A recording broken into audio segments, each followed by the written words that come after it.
अस्सलाम वालेकुम नाज़रीन, प्रोग्राम दर हकीकत के साथ आपका मेज़बान बिलाल हसन हाजिर है। नाज़रीन, इस हफ्ते बहुत अच्छी डेवलपमेंट हुई कि हुकूमत पाकिस्तान ने वफाकी हुकूमत की उनकी डायरेक्शन पे सूबाई हुकूमत ने भी 10 अगस्त यानी कि आज बरोज़ पीर से तमाम कारोबार, इसमें चंद एक कारोबार के अलावा तमाम कारोबार को खोलने की इजाज़त दे दी है। और इस वक्त आज बरोज़ पीर के दिन 10 अगस्त के दिन सुबह से ही तमाम की वो दुकानें, वो कारोबार जो कि 5 माह से लॉकडाउन के दौरान जो है वो बंद थी, वो तमाम की दुकानें खुल गई। और हमने ताजिरों, सनतकारों, जिसमें कि छोटे ताजिर थे, दरमियानी, बड़े ताजिर, तमाम के चेहरों पे खुशी का आज़ार देखा हमने। और हमने ये देखा कि जो भी वर्कर्स थे, जो भी एम्प्लॉयज़ थे, उनके चेहरों पे भी खुशी का इजहार था। बहुत ज़्यादा गहमा गहमी थी और लोगों में एक जोश और वलवला था।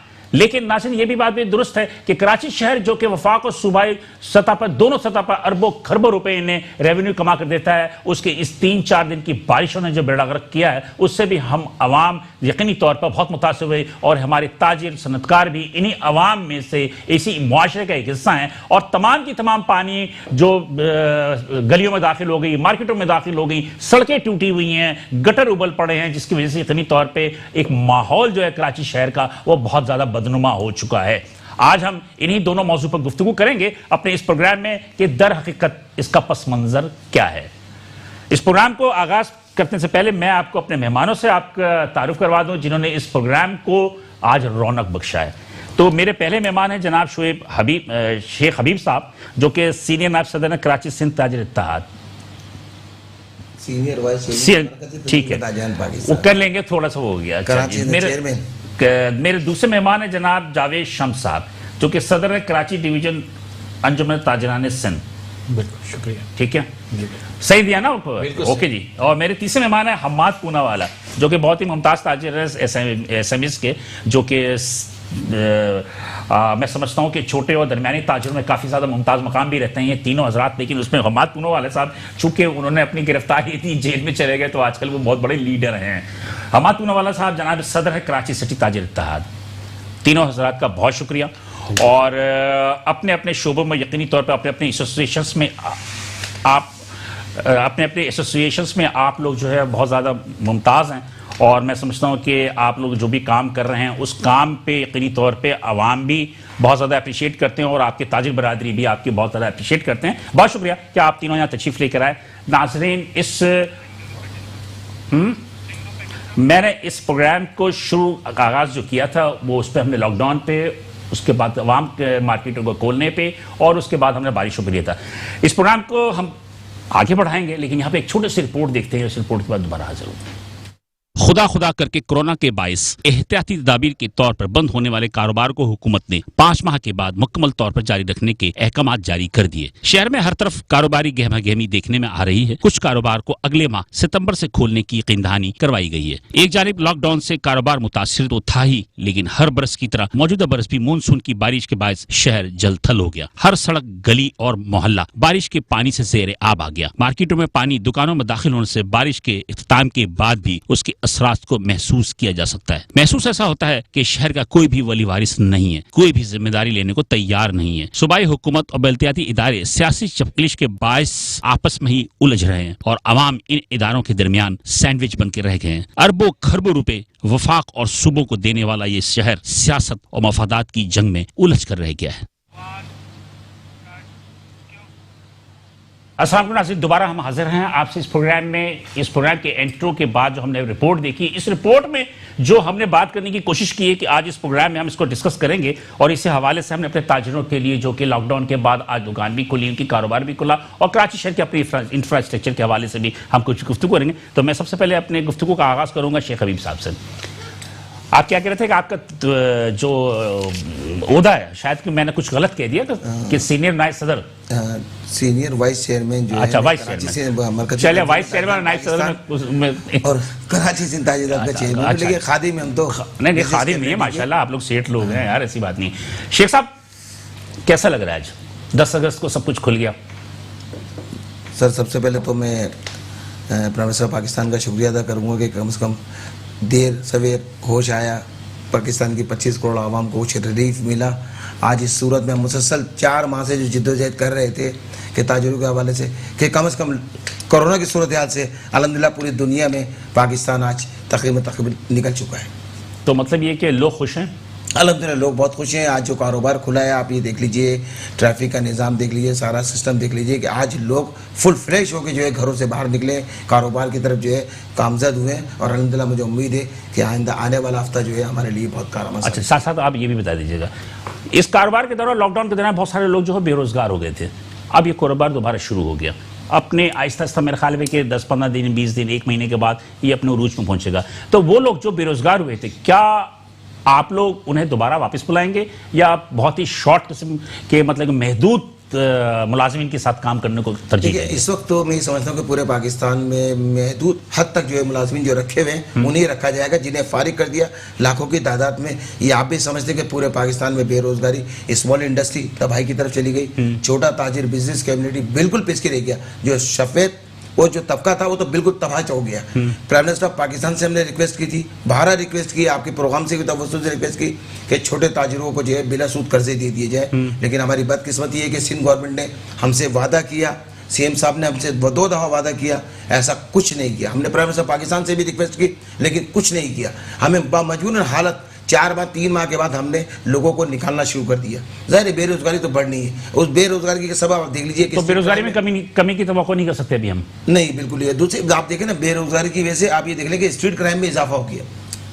ठीक है शम्स साहब, आप भी माशाल्लाह काफ़ी एक्टिव हैं और आप लोग जो है वो काफ़ी शोर भी करते रहे, एहतजाज भी करते रहे इस तमाम दरमियान की।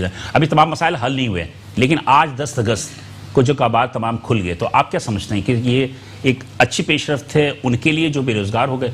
बिलाल भाई, बात यह है कि बिल्कुल ये बहुत पहले खुल जाना चाहिए था। हम सभी लोगों ने अपने अपने तौर पे कोशिश की, कराची से लेके पूरे पाकिस्तान तक, कश्मीर तक। लेकिन बदकिस्मती है कि आज फिर सूबाई गवर्नमेंट ने एक वार किया और उस वक्त को जो है महदूद करके 8 बजे तक कर दिया। अगर 9 बजे तक खोल दिया जाता कारोबारी टाइमिंग को तो क्या हर्ष था।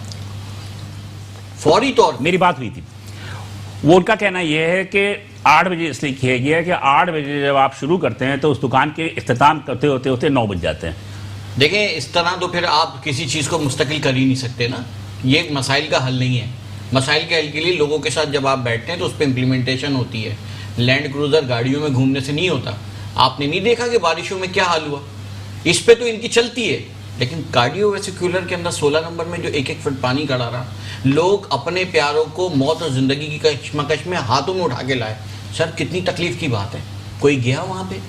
चले ठीक है, बल्दियाती निज़ाम तो चलाने वाले खा गए, ले गए, जो कुछ कर गए। सूबाई गवर्नमेंट ने क्या कर लिया? चले वो तो अपनी जगह। आप मुझे बताएं, कारोबार खुल गया। देखिए, कारोबार खुल गया, मसाइल अभी शुरू हुए हैं।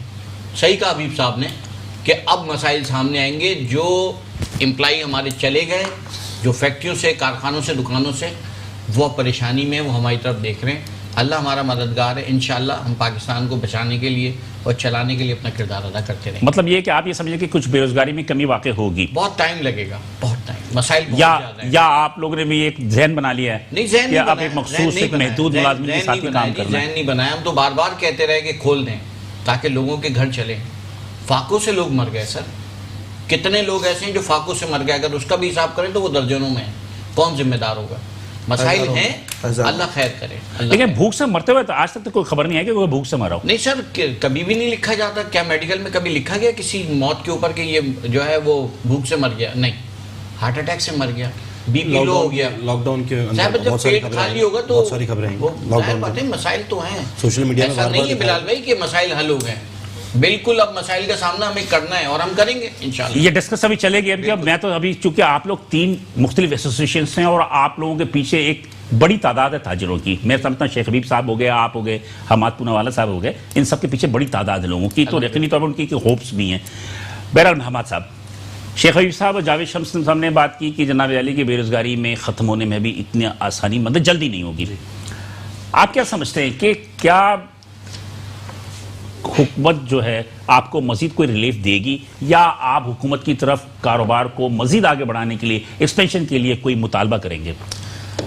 देखिए बिलाल भाई, first of all thank you so much, आपने बुलाया प्रोग्राम में। Thank you. और जैसे कि आप देख रहे हैं कि जो सिचुएशन है वो अभी बहुत ज़्यादा ख़राब है। इसके जो साइड इफ़ेक्ट्स हैं ना वो हमें 2 साल 3 साल तक जो है वो नज़र आते रहेंगे, और मुझे नहीं लगता कि 2-3 साल से पहले हम रिकवर कर पाएंगे। अगर लोग कहते हैं कि हम 2 महीने में 3 महीने में रिकवर कर जाएंगे तो उसके लिए बहुत भारी रिलीफ देने की ज़रूरत है। नहीं, ये तो उस वक्त तक नहीं होता जब तक वैक्सीन ईजाद नहीं होती। देखिए इतनी ज़्यादा रिलीफ की हमें एक्सपेक्टेशन ही नहीं है। हम डिमांड क्या करेंगे, हमें कोई एक्सपेक्टेशन नहीं है कि कोई गवर्नमेंट हमारे साथ ऐसा कोई रिलीफ लेकर आए कि हम कम बैक कर सकें। जैसे भी शेख साहब ने कहा, उन्होंने कहा जावेद भाई ने कि जो प्रॉब्लम आ रही है हमें एक प्रॉपर तरीके से बिठाकर जो एक्चुअल रिप्रेजेंटर हैं उनके साथ बैठ के रिलीफ की तैयारी करनी चाहिए।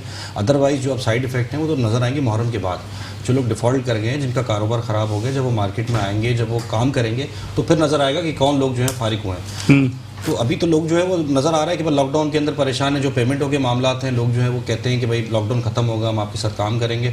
लेकिन जब लॉकडाउन पूरा ख़त्म होगा, जब लोग निकलेंगे, कारोबार शुरू होगा, टर्नओवर शुरू होगा, तो असल लोगों मेरा अपना ज़ाती राय है कि डिफ़ॉल्ट जो है नेचुरली आपके कारोबार में ज़्यादा लोग हुए, वो वॉल्यूम बड़ा होता है, स्टील का वॉल्यूम बड़ा होता है, इसलिए कि मैंने देखा कि चेक बाउंस हुए, झगड़े फसाद, ये वो बहुत सारी चीज़ें हुई, बहुत ज़्यादा चीज़ें होती हैं। उसके अंदर कोर्टों में चले जाते हैं, और जो सबसे बड़ा इशू है जो हमने लास्ट आपके साथ प्रोग्राम भी किया, इतनी बड़ी अमाउंट के ऊपर 10% भी नहीं बेल अमाउंट है, जो कि लॉ है 489 एफ में। लॉ ये है कि 100% अमाउंट होना चाहिए, या फिर उतनी श्योरिटी होनी चाहिए, या कोई चीज़ उतनी की प्रॉपर्टी होनी चाहिए। लेकिन अनफॉर्चुनेटली 10% भी नहीं लिया जाता। अभी हमारे पास एक हाजिर केस है 4 करोड़ 72 लाख रुपए के ऊपर 10 लाख पे बेल हो गई। तो तकरीबन कितने % लोग जो है वो डिफ़ॉल्ट में होंगे?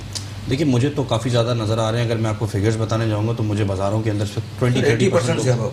अच्छा, 80% से अब। तो मैं देखिए इलेक्ट्रॉनिक की फील्ड में जैसे वो डिफॉल्ट की बात करें, अगर डिफॉल्ट में मसला ये कहने का कंपनी के चेक्स बाउंस हो रहे हैं, इसलिए हो रहे हैं कि पेमेंट ही नहीं है ना। जब 4 माह से लॉकडाउन हो जाएगा तो ऑलरेडी बिल्कुल अहमद साहब जो बात कह रहे हैं बिल्कुल।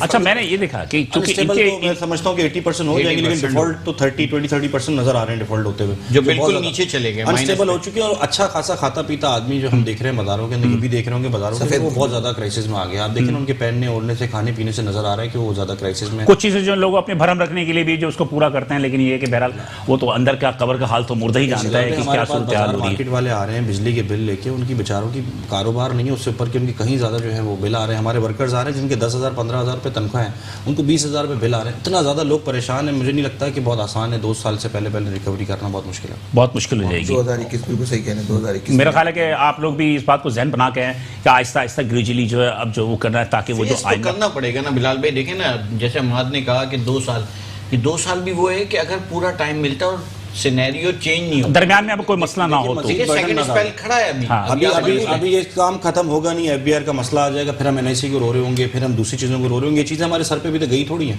तलवार लटकी भी अभी तो कोरोना आपका सितंबर में खड़ा है। चले, ये जो पहले सेशन हमने इसको देख लिया कि आप लोगों के अपने होप क्या थी। हम मजीद जो हम गुफ्तगू करेंगे वो गुफ्तगू करेंगे कि हमारी उम्मीद क्या है, और आप लोग जो कि मुख्तलिफ कारोबार करते हो, मुख्तलिफ शोबे से ताल्लुक़ रखते हो, तो आपके अपने कारोबार में या अपने शोबे में उसकी तरक्की की उम्मीदें क्या हैं। नाज़रीन, ये पहले सेशन हमने इस पे लिया कि जनाब अली के जो दुकानदार है या ताजिर है, जब दुकानें खुलती हैं तो उसका एक वलवला होता है। मैं तो उसको इस तरह तशबीह देता हूँ कि इस दफ़ा वो इसका तशबीह देता हूँ कि जब किसान अनाज उगाता है और जब अनाज कटता है, जब अनाज काटता है वो, तो उसकी जो खुशी होती है वही खुशी आज मैं अपने ताजिरों के चेहरों पे देख रहा हूँ। और हम मज़ीद अब इनके होप्स, इनकी उम्मीदों को क्या होगी इनकी, उस पर बात करेंगे। लेकिन यहाँ पे हम छोटा सा ब्रेक लेंगे, और ब्रेक के बाद जब हाजिर होंगे तो यकीनी तौर पे इनसे मालूम करने की कोशिश करेंगे कि इनके आइंदा के लाएअमल क्या होगा। साथ रहिएगा। अस्सलाम वालेकुम नाज़रीन, वेलकम बैक। साथ रहने का शुक्रिया। और बात यह है कि हम यहाँ पर आज अपने प्रोग्राम दर हकीकत में, चूँकि आज 10 अगस्त को पूरे पाकिस्तान में वफाक ने और सुबह ने दोनों ने तमाम वो कारोबार खोल दिए हैं जो कि 5 माह से बंद थे। इनमें चंद 1-2 कारोबार को छोड़ के जो कि 15 सितंबर अगले महीने से उस पर काबिल अमल होगा। हम इसी पर गुफ्तगू कर रहे हैं। ताजिरों ने, हमारे शेख हबीब साहब ने, जावेद शम साहब ने, हमाद पूना वाले साहब ने, जो कि अपनी अपनी एसोसिएशन, अपनी अपनी बिरादरी की भरपूर नुमाइंदगी करते हैं, उनका कहना यह है कि कारोबार खुल गया है। अगर कोई भी नागहानी आफात ना आए या कोई भी नागहानी वजूहात ना हो तो यकीनी तौर पर इसको भी स्टेबल होने में 2 से 3 महीने या 6 महीने लग सकता है। इस सेशन में हम बात इनसे ये करने की कोशिश करेंगे। मैं शेख साहब से ही शुरू करता हूँ कि अगर सपोज के आपके पास के जो 5 महीने 6 महीने तक बहुत सारे लोग किराए पे थे, जिनकी किराए की दुकानें थी, या जो डिफॉल्टर हो गए, तो वो अपने कारोबार को कैसे शुरू करेंगे, कहाँ से फाइनेंस लाएंगे? देखिए बिलाल साहब, इस वक्त तो तकरीबन सब जीरो पे ही है। तो फाइनेंस कहाँ से लाएंगे? फाइनेंस कहीं से भी नहीं। हम कंपनियों से हम रिक्वेस्ट कर रहे हैं, यानी कि एसोसिएशन रिक्वेस्ट कर रही है कि इन्हें थोड़ा सा माल आप इन्हें डिलीवर करें ताकि ये अपना टर्नओवर घुमा के आपके साथ चल। इसलिए कि वो तो कंपनी के हो गई हैं आपके डिफॉल्टर। कंपनी से डिफॉल्टर इसलिए होगा ना, सब हमने चेक दिए। अब हम 3 माह पहले चेक देते हैं। कोई कंपनी हमें वो पोस्ट डेटेड चेक देते हैं आप, ठीक है? 90 दिन का किसी रिलीफ मिलता है, किसी से 70 दिन का रिलीफ मिलता है, किसी से 60 दिन का रिलीफ मिलता है, किसी से 120 दिन का, उससे माल उठ जाता है। अब हम तमाम कंपनी से ये रिक्वेस्ट कर रहे हैं कि इस दुकानदार की जितनी लिमिट आपने पहले दी हुई थी, उस लिमिट से इसको 5% पे माल इसको देते रहे। 5% 10% अगर आप माल उतारेंगे तो ये अपना टर्नओवर चला लेगा, क्योंकि लेबर लोगों ने निकाल दी है ज्यादातर। मेरे पास अच्छे खासे लोग 40 आदमी मेरे पास काम करते हैं। इस वक्त मेरे पास ये 13 से 14 अफराद रह गए। 14 मैं तनख्वाह अफोर्ड नहीं कर पा रहा। जो दुकानें मेरे पर रेंट की है उसका रेंट भी देना मुझे भारी पड़ रहा है। जो मेरी अपनी जाती है उसको तो बर्दाश्त कर लेंगे। इसी वजह कि हम तमाम कंपनी से ये रिक्वेस्ट कर रहे हैं कि दुकानदार को थोड़ा सा रिलीफ दें और जो चेक उनके बाउंस हुए उस पर थोड़ी सी नजरसानी करें। हर डीलर कहीं नहीं जाएगा। देखिए पाकिस्तान में जो कारोबार करने में बिलखुसूस मैं ये गारंटी दावे से ये बात कहता हूँ कि चारों सूबों में सबसे ज्यादा रिकवरी का रेशियो अगर अच्छा है तमाम कंपनीज के लिए वो कराची शहर है। बिल्कुल सही कह रहे हैं आप। 99% जो है कराची से रिकवरी होती है अल्हम्दुलिल्लाह। यहाँ पे किसी किस्म के कोई दुकानदार बदमाशी नहीं करता, यानी किसी को कोई ताकत आजमाई नहीं होती। जेन्युइन डिफॉल्टर्स हैं यहाँ पे जो बेचारे फंसे हैं और जेन्युइन तो मतलब ये कि कंपनीज भी उनकी मदद करने पर राजी हैं। ये कुछ कंपनीज हैं, कुछ कंपनीज जो वो आंखें दिखा रही हैं। हम उनसे यही रिक्वेस्ट कर रहे हैं कि आप इन्हें थोड़ा सा सहारा दें। ये आपका सहारा है। देखिए यहाँ पर वैसे सबसे बड़ा किरदार होगा एसोसिएशन एसोसिएशन का सबसे बड़ा किरदार होगा, इसलिए कि आप लोगों की जो कायदाना सलाहियतें हैं वो सबसे ज्यादा होंगी। इसलिए कि कंपनीज भी यकीनी तौर पर आपके फेस को देखते हुए, आपके चेहरे को देखते हुए वो उन पर करेंगी जो कि डिफॉल्टर हो गए। इसलिए कि अभी सबसे बड़ा मसला है उनको पैरों पर खड़ा करना। तो मैं यही पूछना चाह रहा था कि कैसे खड़ा करेंगे? कोई आप लोगों ने कोई प्लानिंग की है? कोई बिल्कुल कुछ कंपनी से हमारी बातचीत हुई है, अल्हम्दुलिल्लाह कंपनीज ने अच्छा रिस्पॉन्स दिया है और ये कहा है कि अगर उनकी तरफ 1 करोड़ रुपए का बैलेंस है तो 10-12 लाख रुपए का माल दोबारा देने के लिए तैयार है। अगर किसी का 50 लाख रुपए का बैलेंस है उसे 8 लाख रुपए 7 लाख रुपए का माल दोबारा देने के लिए तैयार है। अगर किसी की तरफ 5 करोड़ रुपए का बैलेंस है तो वो 50 लाख से 1 करोड़ रुपए का माल दोबारा देने के लिए तैयार है। कुछ कंपनीज हैं, कुछ कंपनीज ऐसी हैं कि वही कहती है नहीं जी हमें इससे कोई सरोकार नहीं है, आप हमारी पेमेंट जमा करें, तो वो नामुमकिन वाली बात हो रही है। तो हम तमाम कंपनी से ये रिक्वेस्ट करते हैं आपके चैनल की तरफ से कि इलेक्ट्रॉनिक के मामला जो है बहुत ज़्यादा ख़राब है। तो मैं ये समझता हूँ कि कंपनीज को इस बात को देखना चाहिए और चारों सूबों में देखना चाहिए, क्योंकि कोरोना की जो सूरत हाल थी वो पूरी दुनिया में रही है। और नो डाउट ये तो अल्हम्दुलिल्लाह मैं समझता हूँ कि हम मुसलमान हैं, पाकिस्तान में अल्लाह का शुक्र है कि बहुत जल्दी हम इससे हमारी जान छूटी नहीं है। आप ये समझे कि अल्लाह ताला का करम है, अल्लाह का करम है कि कुछ उसने हमारी इबादत, हमारी दुआओं का सिला दे दिया, तो कुछ कर दिया, मौजूद हो गया। मुझे उम्मीद है अल्लाह की ज़ात से कि इंशाल्लाह कोरोना अब हमारे यहाँ से ये चला जाए इंशाल्लाह। जी जावेद साहब, यही सवाल मेरा आपसे। नहीं बिल्कुल, शेख साहब ने अपनी जहानत, काबिलियत और तजर्बे की बुनियाद पे बहुत अच्छी गुफ्तगू और बात की है। लेकिन देखें फैक्ट्री वाले के लिए भी मसाइल हैं, वो भी ताजिर है ना, वो भी जो है वो हमारी आपकी तरह एक ताजिर है। हम लोग नुकसान खाने बैठा है। अब वो कहाँ फंस रहा है? इम्पोर्टर से। इम्पोर्टर अब उसको उधार नहीं दे रहा, सही है, वो वहां से नहीं मिल रहा तो मैन्युफैक्चरर अपनी चीज प्रोडक्शन में नहीं ला रहा। बिल्कुल सही, जाहिर बात है हर आदमी का, किसी का रिटेल का काम है, किसी का मैन्युफैक्चरिंग का, किसी का डिस्ट्रीब्यूशन का। तो एक्चुअल साइड पे अब हमें जो एसोसिएशंस हैं वो ये चेक करना होगा कि हमारे साथ जो लोग मार्केटों में बैठे हैं उनमें कितने लोग ऐसे हैं जो साहिब इस्तात हैं, जिनके पास पीछे एसेट्स हैं।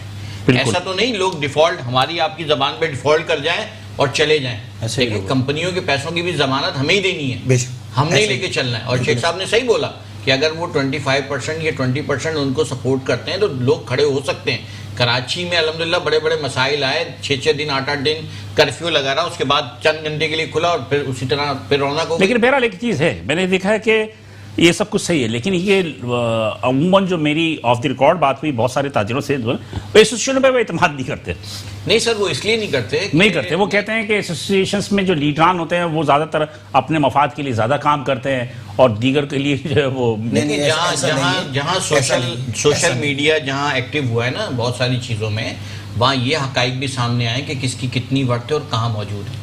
देखें फाइनेंशियली तौर पे मैं तो खुद ज़ाती तौर पे समझता हूँ कि लीडरशिप में उन्हीं को आगे आना चाहिए जो साहिब इस्तात हो, साहिब अहल हो, इसलिए और बाएतमाद लोग। इसलिए कि मैं देखें, मैं किसी का नाम नहीं लेना चाहता, बहुत सारे नाम आप लोग जानते भी होंगे। ये जो ऑफ द रिकॉर्ड बात हुई है जो बताते हैं उनका कहना ये।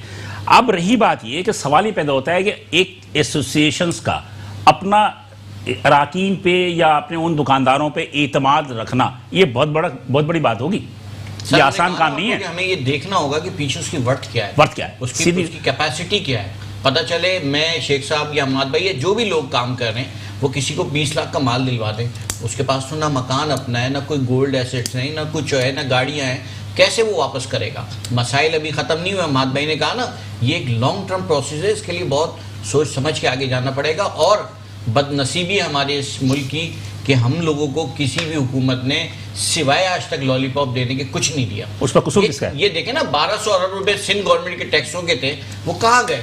सर कसूर किसका है? नहीं, कसूर तो हमारा आपका ही है ना। गवर्नमेंट का हमारा नहीं है।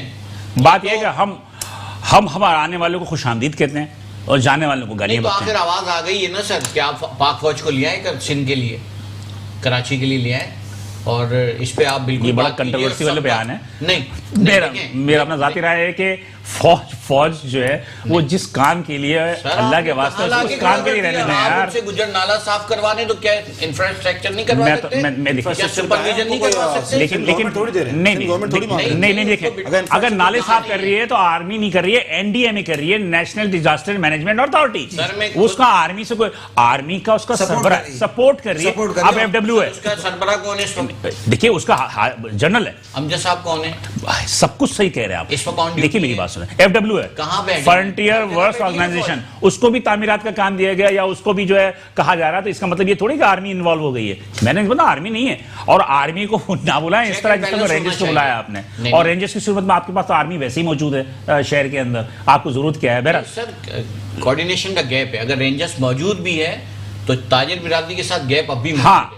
इस बात ये का खत्म होना चाहिए। देखिए बात वही है कि बहुत सारी एक जिम्मेदारी के साथ हम बात कर रहे हैं यहाँ बैठ के साथ जो कुछ मेरा हुआ, अपना जाती राय है कि क्या हुआ, वो कोऑर्डिनेशन के गैप की वजह से हुआ है। सियासतदानों को खराब हमने किया। मार्केट खोल दे, इन्होंने डेमो दिया था कि हम इस तरह कर सकते हैं और उसका रिएक्शन दूसरा हो गया।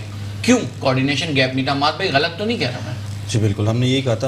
हमाद भाई को अपनी कहानी अपनी जुबानी बताने दें। नहीं, मैं देखें हम सब एक ही प्लेटफॉर्म पे बैठे हैं। हमाद भाई को कहानी अपनी जुबानी बताने दें। जी हमाद भाई, बात यह कि आपने बड़ी कोशिशें की, मुझे पता है कि आपने सब कुछ किया, और जेल की सलाखों के पीछे से आपकी तस्वीरें भी आई और एक हाइक बनी। अब आप मुझे बताया कि अब लोगों ने तो कह दिया कि हमारा वो लीडर है जो कि हमारे लिए जेल में भी जा सकता है। तो अब वो जो आपके तो कारोबार में डिफॉल्टर वो करोड़ों में हुए हैं, जिनका कि 5 करोड़ 10 करोड़ 15 करोड़ का है, तो कैसे उसको मैनेज करेंगे?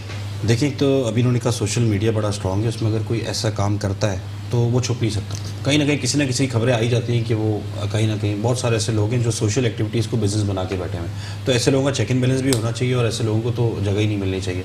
दूसरी बात, इन्होंने कहा कि बंदा जो है वो एटलीस्ट इतना कैपेबल हो और इतनी उसकी कैपेसिटी हो कि वो अपना पीछे से बैकअप मजबूत हो, तो फिर जाके ये काम करे ना। ये तो फारिग आदमी का काम है, उसको अपने कारोबार छोड़ के ये सब काम करना है। तो अगर उसका अपना बिजनेस नहीं है, पीछे बैकअप नहीं है, तो वो कैसे लोगों नहीं चले, जिसका बिजनेस था जो डिफॉल्टर हो गया इन हालात की वजह से। डिफॉल्टर की अभी इन्होंने एक बार डिफाइन कर दिया, मुझे नहीं ख्याल है कि उसको ज्यादा डिफाइन करने की जरूरत है। बहुत से ऐसे लोग होते हैं वो उनके कारोबार की हद तक वो चीटर हो जाते हैं जानबूझ के, उसको चीटर कहते हैं। नहीं, हमारे साथ अलग जेन्युइन डिफॉल्टर हमारे साथ उनके कारोबार है, आपके कारोबार में बहुत ह्यूज मनी जो है वो इन्वॉल्व है। हमारे देखिए, हमारे भी कारोबार में सेम मसला ये है। कराची में कौन सा दुकानदार डिफॉल्टर है, सब हमारे पास इंफॉर्मेशन आ जाती है। देखिए, डिफॉल्टर है, चीटर किसकी हो नीयत गया। खराब है, कौन चीटिंग करना चाह रहा है, किसकी नीयत खराब है। कुछ लोग चीटर होते हैं, हैबिचुअल होते हैं। वो ऑलरेडी पहचाने जाते हैं। देखिए, हम की सूरत में चीट कर रहे होते हैं सर। जी, वो ऐसे भी हमारे इलेक्ट्रॉनिक में ये होता है। जेन्युइन डिफॉल्टर सही के कह रहे हैं। जेन्युइन की बात है ना, वो एक अलग चीज़ है। जेन्युइन की बात कर रहे हैं। नजर आ जाता है। चीटरों की बात नहीं, जो चीटर मैं जेन्युइन की बात कर रहा हूँ, जेन्युइन में भी तकरीबन सैकड़ों में तो होंगे। जी बिल्कुल है। और रही बात, आपकी बात बिल्कुल सही है। लोगों ने ऐसे बहुत सारे लोगों ने इसको बिजनेस बनाया हुआ है, कारोबार करते हैं, अपने मफाद के लिए काम करते हैं, किसी से छुपा हुआ नहीं। लोगों को पता है कि कौन करता है कौन नहीं करता है। बहरहाल सबके सामने अगर हम होते या कोई और हम में से कोई करीब में होता तो शायद आप उसके मुंह पे भी बोल देते, मुझे तो आपकी आदत पता है। तो मतलब आपके सामने सब लोगों का कहना भी चाहिए। मेरी बहुत लोगों से गुफ्तगू हुई, बहुत लोगों को मैं जानता हूँ कि दे आर हैबिचुअल चीटर। कुछ ऐसे भी लोग हैं जिनको मैं जानता हूँ कि यार मजबूरी के तहत, यकीन करें ऐसे लोग भी देखे हैं शेख साहब दुकानदारों में। मुझे पता है ना कि घर का सौदा नहीं है उनके घर पे, लेकिन उनका भरम है। अल्लाह इस तरह वो जिंदगी गुजार रहे हैं, आई नो वेरी वेल। भाई जी, ऐसे बहुत सारे मैंने फैक्ट लोग मैंने हैं। बहुत सारे लोगों से सिफारिश की कि यार इसकी मदद करो, उसकी मदद करो। सर इसमें सारे लोग हैं, मतलब बिजनेस कम्युनिटी के अंदर भी लोग जो है सीटों पे बैठे हुए हैं, लेकिन उनके पीछे कुछ भी नहीं, खोखले कोई हो गए। मार्केट नहीं है, कोई सिस्टम नहीं है, लेकिन बैठे हुए काम कर रहे हैं। मैंने अपनी आंखों से देखा लोगों को, बड़ा अच्छा बिजनेस था, लोग बताते हैं बड़ा अच्छा बिजनेस था 10 साल पहले 15 साल पहले। इस फील्ड में आने के बाद मैं डॉक्टर से बेचारे बोलूंगा इस सराज काम कासिम के तेली को मिलाने की कोशिश करें जरा, सराज कासिम तेली को। जी जी, आप कुछ कह रहे थे? ऐसे बहुत सारे लोग हैं जिनका अच्छा खासा कारोबार था, बेचारे सोशल लाइफ में आ गए, बिजनेस पॉलिटिक्स में आ गए। अब बेचारे वो मोटरसाइकिल पे घूम रहे होते हैं, परेशान होते हैं, लेकिन फिर भी उनको शौक है, क्रेज है, तो काम करते हैं, लोगों के लिए खड़े होते हैं। इसका मतलब ये तो नहीं कि हर आदमी जो है वो लेकिन मैंने ये बताया कि बात की कि सब कुछ सही है, सब कुछ हो गया। आज 3 मुख्तलिफ एसोसिएशंस के लीडरान को मेरा बैठाने का मकसद यही था कि मुझसे बहुत सारे दुकानदारों ने, छोटे दुकानदारों ने ये बात सवाल किया, ये सवाल किया कि भाई आप मुझे बताइए कि जो लोग डिफ़ॉल्ट हो गए या जो बेरोज़गार हो गए, कि क्या कारोबार अपनी नहज पर दोबारा अपने उरूज पर आहिस्ता आहिस्ता पहुंच जाएगा, तो क्या उनके मामलात हल होंगे या नहीं होंगे, या अब जो छांटी हो गई वो हो गई, या जो डिफॉल्टर हो गया वो बेचारा वो बिल्कुल ही खत्म हो गया। इंशाल्लाह ताला उसके लिए हम कोशिशें कर रहे हैं, और जो जिन दुकानदारों को बाहैसियत हम जानते हैं और हमारी एसोसिएशन के जो लोग हैं वो हम इस बात को आके बताते हैं कि ये दुकानदार बिल्कुल फैक्ट है, इसके साथ वक्ती प्रॉब्लम आई हुई है, ये निकल जाएगी, तो कोई मसला नहीं, हम उनको सपोर्ट कर रहे हैं और अल्हम्दुलिल्लाह कई कंपनियों से माल दिलवाया भी है। चलिए बिलाल भाई, डर जो होता है ना उन लोगों से होता है जो बेचारे भरम रख के बैठे होते हैं और अंदर ही अंदर नुकसान किए जा रहे होते हैं और अपना सेटअप चला रहे होते हैं। जब उनका एक साथ फिर निकलता है ना बाजार में, तो फिर बड़ा लंबा। अच्छा, इसमें भी 2 किस्म के होते हैं। इसमें मुझे वक्फे में जाना है, लेकिन मेरे से इसमें 1-2 किस्म के होते हैं कि जेन्युइन होता है, जो भरम दिखा रहा होता है अपनी खानदानी इज्जत को बचाने के लिए, और एक वो होता है जो कि नेचुरली अंदर से चीटर होता है, वो अपनी इज्जत इसलिए बनाता है कि लोग उस पर भरोसा करें, और वो लोगों को वो कम लोग हालात में कम है, वो कम लोग हैं, और लोग अपनी खानदानी इज्जत बचाने के लिए। एक और किस्म भी है जो अपना नुकसान कर रहा है वो मार्केट में सर्वाइव करने के लिए, सर्वाइव करने के लिए नुकसान कर रहे हैं। कल प्रॉफिट हो जाएगा, अभी मैं नुकसान भरूं, किसी को उसने सूद पे दे दिया, किसी को प्रॉफिट पे दे दिया। बहुत सारी चीजें हैं जिसमें बहुत सारी चीजें उधार लेके उसको आगे नकद पे बेच दिया, वो बहुत सारी चीजें होती है, लेकिन ये सर्वाइवल है। लेकिन ऐसे लोगों की भी तादाद अच्छी खासी है। और शेख साहब, आपकी बात से मैं बिल्कुल मुत्तफिक हूं कि कराची का जो ताजिर है, कराची के ताजिर 95% जो है वो ईमानदार है, अल्हम्दुलिल्लाह 95% ईमानदार है। नाज़रीन, गुफ्तगू का सिलसिला जारी है, हम मज़ीद गुफ्तगू करेंगे और यहाँ पर एक छोटा सा वक्फा लेंगे, वक्फे के बाद दोबारा हाजिर होते हैं, साथ रहिएगा। वेलकम बैक नाज़रीन, साथ रहने का शुक्रिया।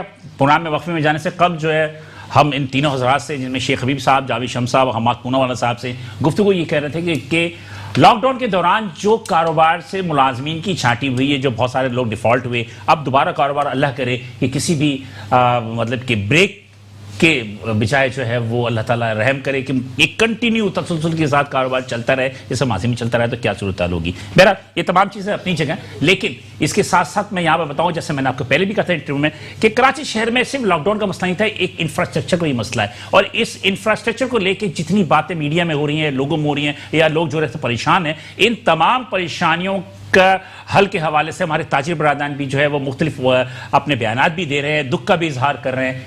लेकिन हमारे कराची चैम्बर ऑफ कॉमर्स के साबिक सदर और बिजनेसमैन ग्रुप के सरबराह सराज कासिम तेली साहब का गुज़श्ता दिनों एक बयान आया कि इस शहर को फौज के हवाले कर दिया जाए। एक बड़ा बयान था। बहरहाल आज भी हमारे साथ लाइन पर मौजूद है सराज कासिम तेली साहब, और हम आज सराज कासिम तेली साहब की जुबान से सुनेंगे कि कराची शहर की जो सूरत हाल है इस वक्त, जो उन्होंने बयान दिया कि कराची को फौज के हवाले कर दिया जाए, तो क्या ये बात जो है ये सियासतदानों से दुश्मनी लेने के मुतरादिफ तो नहीं होगी? जी सराज साहब। बिस्मिल्लाहिर्रहमानिर्रहीम। बिलाल भैया, तुम बहुत बड़े सियासतदान बनते हो, कोई बात नहीं, मेरी बात सुनो। मैंने कोई सियासतदानों के और कोई सियासत की बात नहीं की, मैं क्लियर कट कह रहा हूँ, उस पर खड़ा हूँ मैं कि फौज ही एक ऐसा इदारा है जिसके पास कैपेसिटी है और वो ये काम कर सकते हैं। अगर सियासतदान कर सकते होते तो गुज़िश्ता 30 साल में हुकूमतें करने वाले कर चुके होते। मैं सिर्फ इतना कह रहा हूँ कि फौज की निगरानी में NDMA FWO को कराची के इंफ्रास्ट्रक्चर का टास्क दिया जाए, सिंध गवर्नमेंट और फेडरल गवर्नमेंट उनको पैसे दे और 5 साल दे ताकि वो रोड भी बने, इलाके भी बने, सीवरेज भी बने, नाले भी साफ हो, शहर भी साफ हो। ये सारा इंफ्रास्ट्रक्चर इस वक्त तबाह हुआ है और गुज़िश्ता 30-35 साल में ये पॉलिटिकल लोगों ने तबाह किया है। और ये कोई पॉलिटिक्स की बात नहीं है, मैं शहर के लिए बात कर रहा हूँ। और वो हुकूमत करते रहे कहीं और बैठ के, मुझे उससे कोई एतराज़ नहीं है, मगर कराची को फौज के हवाले नहीं करेंगे तो ये काम और किसी के बस का नहीं है। ये इनके पास ताकत नहीं है, उस तरह के वर्कर्स नहीं है, डिसिप्लिन नहीं है जो फौज में होता है। देखा ना NDMA ने जो काम किया है, वो काम आप देख लो, 4 दिन 5 दिन का काम है, उसमें नजर आ रहा है काम। बिल्कुल। तो इसलिए मैं तो इसको देख के मैंने सोचा है तो यही एक बेहतरीन तरीका है ताकि ये शहर हमारा ठीक हो जाए। इंफ्रास्ट्रक्चर के हाल देखो, मेन रोडों को छोड़ के आप कहीं भी गलियों में चले जाओ, आप कहीं भी इंडस्ट्रियल जोन में चले जाओ, हर जगह पे ऐसे रोड है जो जीप भी नहीं चल सकती आसानी से। बिल्कुल सही कह रहे हैं, लेकिन इसमें सिराज साहब एक बात और भी है कि आपकी तजवीज़ बहुत अच्छी है और मेरा ख्याल है कि अब NDMA अगर सिंध में दाखिल हो गई है, कराची में आ गई है, तो आप क्या समझते हैं कि क्या ये वापस जाएगी या एक मुस्तकिल बुनियादों पर इमरान खान, वज़ीर-ए-आज़म इमरान खान साहब जो है इन्हें मुस्तकिल तौर पर कराची के मसाइल को हल करने के लिए यहाँ मौजूद रखेंगे रेंजर्स की तरह? भाई मैं तो ये चाहता हूँ कि यार रहे 4-5 साल रहे और ये सारे काम कर दे ताकि कम अज कम एक दफ़ा तो हमारा शहर बच जाए, फिर इसके बाद देखेंगे क्या कर रहा है। ठीक। और इसमें कोई गुनाह की बात नहीं है भाई। नहीं, गुनाह की बात नहीं है इसमें, बस जिसकी काबिलियत है उसको इस्तेमाल करो। ठीक है, ये आपके अपना बिल्कुल ख्यालात हैं कि आप इसके अंदर के आप अपने ख्यालात के इज़हार बहुत सही करें। मुझे एक आखिरी एक बात बता दीजिएगा कि आज 10 अगस्त से पूरे मुल्क में कारोबार खुल गया है, 1-2 कारोबार के अलावा, तो आप क्या समझते हैं कि क्या इन SMEs को जो प्रॉब्लम हुई 5 माह के अंदर, जिसमें बहुत सारे लोग डिफॉल्टर भी हो गए, बहुत सारे मुलाजमीन भी फारिग हो गए, तो Karachi chamber of commerce Karachi की सतह पे क्या किरदार अदा करेगी कि जो SMEs डिफॉल्टर हो गए या जो SMEs में बहुत कमजोर हो गया, उनके कारोबार पे उनको दोबारा अपने पांव पर खड़ा करने के लिए क्या करेंगी? कराची चैम्बर क्या सपोर्ट दे सकती है? देखो भाई, मैंने गुज़िश्ता 1.5-2 महीने में, 3 महीने में गवर्नमेंट को, फेडरल को, प्रोविंशियल को रिलीफ के लिए 50 दफ़ा कहा है, झगड़े किए हैं, मीटिंगें की है। बल्कि आप अभी भी यहाँ बैठा हुआ है, ये गवाही देगा, एक मीटिंग में ये भी मेरे साथ था जो लॉकडाउन के हवाले से थी। और मैं ये कहना चाहता हूँ कि अभी भी जो लॉकडाउन खोला है ना, सिंध हुकूमत ने टाइमिंग के रिस्ट्रिक्शन डाले, वो सही नहीं है। जब पंजाब और बाकी प्रोविंस में टाइमिंग का रिस्ट्रिक्शन नहीं है तो कराची में और सिंध हुकूमत ने क्यों डाला है भाई? तो इस हवाले से आप बात करें ना CM साहब से। CM को मैं मैसेज किया है कि रिस्ट्रिक्शन हटाए। और मैं आपको ये कहना चाहता हूँ कि मुझे ये वाकई में अफसोस होगा और खतरा है कि अब जब खुलेगा ना तो पता चलेगा कि कितने लोग बेचारे डूब गए जी। अब वो बेचारे से तुम बैठे घर पे बैठे, मगर अभी पता चलेगा। अब अल्लाह करे उसका कोई रिलीफ का कोई रास्ता दिखते हैं। तो चैम्बर क्या ऐसा कोई प्लानिंग बनाई है चैम्बर ने कि कोई ऐसा प्लानिंग दी जाए सिंध गवर्नमेंट को कि उनको खड़ा करने के लिए, उनको सपोर्ट करने के लिए जो है करेंगे ना, बात जरूर करेंगे। जरा खुलने के बाद हमें पता तो चले ना कि क्या हाल है। ठीक, बहुत शुक्रिया सिराज साहब, बहुत शुक्रिया। ये थे सिराज कासिम तेली साहब जो कि अपनी गुफ्तगू बता रहे थे, जो अपने इशू बता रहे थे कि फौज को कराची शहर में आना चाहिए इंफ्रास्ट्रक्चर को दुरुस्त करने के लिए। मेरा ख्याल है कि बहरहाल हर आदमी को अपना हक होता है कि अपने ख्यालात का इजहार करे। इस वक्त भी कराची शहर में NDMA national disaster management authority जो काम कर रही है, FWA काम कर रही है, सड़कें भी बना रही है। इस हवाले से मेरे मेहमान जो यहाँ मौजूद हैं फर्दन बता दीजिएगा कि are you agree with Siraj Kasim Teli? Kasim Teli की बात से बिल्कुल एग्री हूँ, इसलिए कि गुज़िश्ता 20 सालों में आप ये देखें कि सिंध गवर्नमेंट को बाहर हर चीज़ का चांस मिला, मुत्तहिदा कौमी मूवमेंट पाकिस्तान को भी बहुत चांस मिला। आप देख लें मेयर साहब और इनकी चकलेस, यानी कि सिंध गवर्नमेंट की आवाम को इन्होंने 3 करोड़, कराची की जो 3 करोड़ आवाम है उनको पीस के रख दिया। बिजनेस कम्युनिटी बहुत डिस्टर्ब है। बिल्कुल मैं ये समझता हूँ कि कासिम सिराज तेली साहब ने जिस पैरवे में बात की है ना, उसको पैरवे में लोग सियासत का रंग दे रहे हैं, उसे सियासत से बालातर अगर इसको सोचे ना तो ये बिजनेस कम्युनिटी के, क्योंकि कराची एक हब है पाकिस्तान को 70% रेवेन्यू देने वाला, जो कि पूरे पाकिस्तान को पालता है और चलाता है। तो मैं इनकी बात से मुतफिक बात कर रहे थे। और एक बात और आपको ये क्लियर कर दूं कि हमारी सीएम साहब से कई मीटिंग हुई है। एक मीटिंग के अंदर कासिम सराज तेली साहब भी मौजूद थे उस मीटिंग के अंदर, और उस मीटिंग के अंदर अपने फेडरेशन के मियां जाहिद साहब भी मौजूद थे और मेरी काबीना के लोग मौजूद थे। हमारे सीएम से बैठ के पौने 2 घंटे मीटिंग हुई है। 1 घंटे 45 मिनट हमने सीएम से बात की है।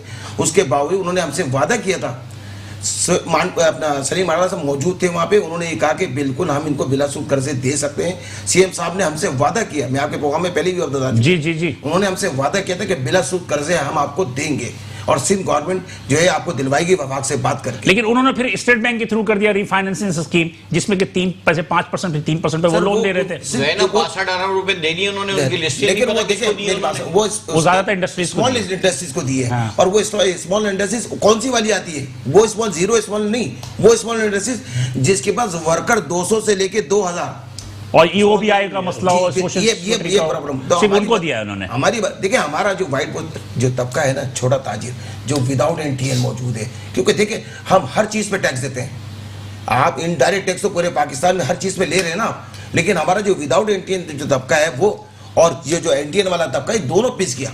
ऐसी ये बहुत ज्यादा पिस गया। लेकिन इसमें हुकूमत वक्त ने कुछ भी नहीं देखा।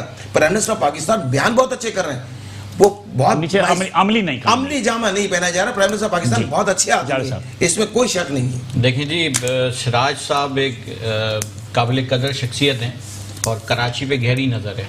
कराची चैम्बर की बुनियाद से लेकर आज तक चलाने वाले और कराची को एक अच्छे सिस्टम बिजनेस कम्युनिटी को देने वाले हैं। मैं इनसे दरख्वास्त करूँगा कि वो बजाय कराची में सिर्फ बुलाने के हैदराबाद को भी उसमें शामिल करें, क्योंकि हैदराबाद का कराची से बहुत ही बुरा हाल है।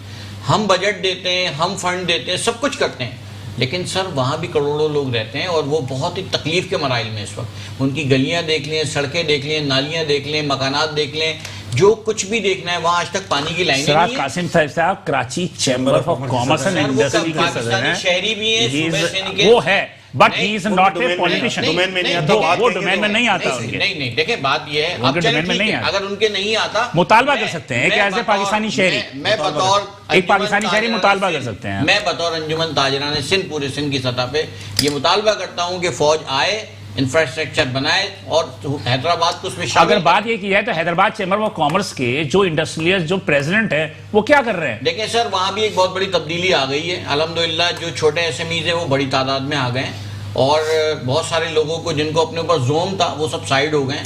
और देखिए, मैं ये बात नहीं कर रहा कि हम खाली खुद, अल्हम्दुलिल्लाह हमारी पूरी अंजुमन ताजरान सिंध इस वक्त होल्डिंग पावर में हैदराबाद में भी। देखिए बात यह है कि जो बातें इन्होंने की, शेख साहब ने या हमाद भाई कर रहे हैं और सिराज भाई ने जो बात रखी है, मैं उसमें सिर्फ एक चीज शामिल कर, जल्दी कर दीजिए, टाइम हैदराबाद को भी शामिल करें। दूसरा, सिर्फ हैदराबाद के उसमें सक्कर भी करें, उसमें नवाब शाह को भी करें, खैर को भी, सारे हो गए। बड़ा शहर है, पहले उसको ले लें कराची के साथ। उसके साथ साथ 14 अगस्त से हम अंजुमन ताजरान सिंध अफवाज पाकिस्तान के लिए वेलकम कर रहे हैं, उनको बुला रहे हैं, आइए कराची में हमारा साथ दीजिए, नई क़यादत लाइए, नए लोगों को लेकर आइए, ताकि नए लोग आएंगे, वलवला भी होगा, जोश भी होगा और काम भी होगा। आप सियासत में खड़े हो रहे हैं, मुझे अंदाजा हो रहा है। जी साहब बताइएगा, जल्दी बता दीजिए, टाइम खत्म कर रहा है। देखिए, सिराज साहब ने कह रहे हैं फौज बुलाओ। सिराज भाई की बात से इसलिए एग्री नहीं करेंगे कि सिराज भाई हमारे लीडर हैं। सिराज भाई बात करें लॉजिकल, बिल्कुल लॉजिकल बात है। उस वक्त आर्मी के अलावा हमारे पास ऑप्शन ही कोई नहीं बचा। आप देखिए ना, 30 साल से 40 साल से हम देख रहे हैं, बल्कि मैं तो कह रहा हूँ कि शुरू से हमारी बेस ही गलत है। अब जब तक ये आएंगे नहीं, और ये तो नहीं कह रहे कि उनको सिंध गवर्नमेंट दे दीजिए, वो आएंगे, उनको सिर्फ ठेके दिए जाए, रोडों के ठेके दिए जाए, ये काम करवाया जाए, बस इसके अलावा इसमें सबसे बड़ी बात तो जाएगी ना फिर कि फिर लोग वोट क्यों देंगे सियासी जमात को? फिर उन्होंने बोला कि उनको सिर्फ ठेके दे दी जाए, उनको काम करने दिया जाए, उनको पैसे दिए जाए। देखिए, वोट जिनको दिए ना, वोट तो हमने इसे सब, और आप अगर लोगों से पूछे तो कहेंगे तो ये बताइए, सिर्फ पीटीआई नहीं, माजी में हमने दिए जिन जमातों को, उससे माजी में दिए, वहां तो 0-0 रहा ना। अभी चलिए हमने पीटीआई को दिए ना, बात ही के प्राइम मिनिस्टर पाकिस्तान एक दिन भी कराची आए, अफसोस इस बात का है। नहीं, कराची तो आया ना, नहीं सर, वो इस तरह कराची नहीं है ना, बिजनेस कम्युनिटी से नहीं मुलाकात। ठीक है, इस वक्त जिस पोजीशन में, इस वक्त जिस दौरान मैंने सब भागे हुए जो हमारी पोजीशन है, लेकिन जिस तकलीफ में इस वक्त हम मौजूद है ना, पाकिस्तान का दौरा होना चाहिए, लेकिन मेरे ख्याल में करीब हो सकता हो जाए, कॉल करते, हो सकता हो जाए, बुलाते और उनको दिलासा तो चले कम से कम। चलिए, बहुत शुक्रिया तीनों हजरात का, बहुत शुक्रिया। क्या आपके यहाँ तेजी से तशरीफ लाएगा? मेरा ख्याल है कि हमने वो बुनियादी चीज़ों को छेड़ने की कोशिश की, जिससे कि यकीनी तौर पर हमारे वो छोटे दुकानदार जिन्होंने बहुत पर्सनली तौर पर मुझसे भी बात की, यकीनी तौर पर इनसे भी बात करते होंगे, जो लोग परेशान हैं उनके लिए क्या होगा। ये 3 एसोसिएशन के 3 बड़े लीडरान यहाँ मौजूद हैं। इन्होंने जो बातें की यकीनी तौर पर उन दुकानदारों ने, अगर वो सुन रहे हैं और देख रहे हैं प्रोग्राम, तो यकीनी तौर पर वो मुतमईन होंगे कि ये वो लोग उनको सपोर्ट करेंगे। हमारी भी दुआ है कि अल्लाह ताला उनको ज़्यादा से ज़्यादा जो है मदद करे और वो अपने दोबारा पैरों पर खड़े हो जाएं, जो कि इस वबा के दौरान बहुत ज़्यादा डूब गए हैं या तबाह बर्बाद हो चुके हैं। बिलाल साहब की इजाज़त दीजिए, इंशाल्लाह अगले हफ्ते इसी दिन इसी वक्त दोबारा आपसे मुलाकात होगी। उस वक्त तक के लिए अल्लाह हाफ़िज़।